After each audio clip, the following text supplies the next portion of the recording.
Hi guys, how are you? I hope you're fine. Uh, First of all, my apologize uh, to don't be in the classroom, but I am using the wonderful things of the information technologies. I will talk about briefly about of the article of Doyle and the liberalism and their legacies. First of all, I have the strengths. One of them is that explain perfectly the difference between the misunderstanding of and false perception of the liberalism in the article. He points out perfectly which is the cause of these misinterpretations. In the second hand, in the other hand, we have that Doyle break the theory and clarify the intention of the liberalism. Another important issue is that show the weakness of the theory and how this theory needs to be reinvented to explain the contemporary issues. When we talk about of the liberalism, we need to put in the table that not only is peace and cooperation. This is the stereotypes that we have, or we the vast majority of the people have, that the liberalism is the peace-loving and all is cooperation and all is good. But Doyle said no. Wait a moment. This is not only a cooperation. The main causes of the peace of the liberalism goes beyond. When we talk about the liberalism and peace, we need to talk about the war. He points out the different factors of the liberal peace.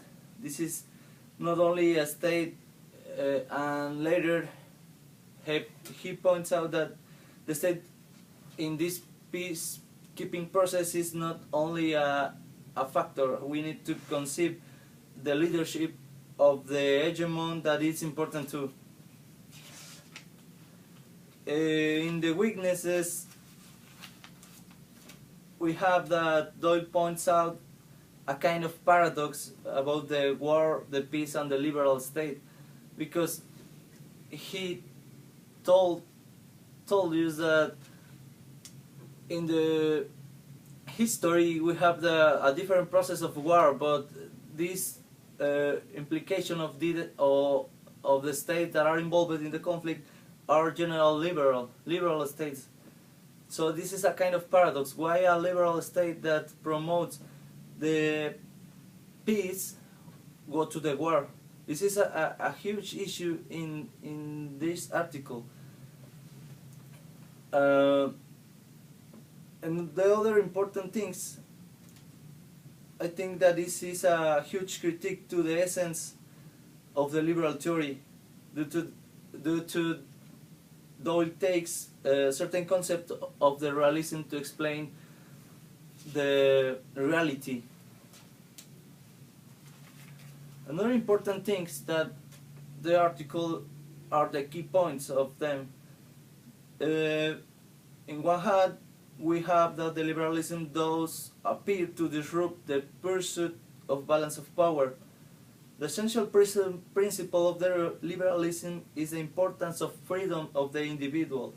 This principle generates ethical subjects, rights, and institutions. This is the key point of the essence of the liberalism, and this is the road of we have these institutions to try to cooperate and don't go to the war.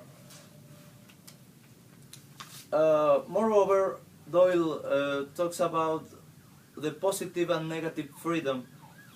In one hand, the positive freedom is closely related with the economic rights, equality, opportunity, etc. In the other hand, we have the negative freedom. That means the arbitrary authority that it's that this arbitrary authority shouldn't exist. If we go in the article, we can find the Kant dilemma and the liberal theories, that is the individual right versus the individual rights of other individuals. It means that you have rights and I have rights, so how we can put both rights in the same political order or the same political framework? Because I don't know, if you have more knowledge, you can produce more value to your products if you are an entrepreneur. But if I don't have your knowledge, the value of my products will be lesser. So we are talking about the same opportunity, but are other factors that interfere in this opportunity and creates the gap in the liberal societies. Another important thing is, I will read a few lines that I think that's very important to appreciate. The basic postulate of the liberal international theory holds that states have the right to be free from foreign interventions. Since morally autonomous citizens hold rights to liberty, the states that democratically represents them have the right to exercise political independence. Mutual respect for these rights then becomes the touchstone of the international liberal theories. This is very important, I think, and is one of the essence of this article, because he tried to point out that the essence of the liberal is the respect for the independence to the other states in the international arena. So this is a kind of paradox, because we have states or hegemons like the United States that intervene in other conflicts and in other states to promote these liberal values of, and so this is like a contradiction, because we can have the question of why if these are the liberal values, and in the political arena why we have these kind of things. And Doyle presents a timeline of the conflicts of the war, and in almost of them the liberal states are involved.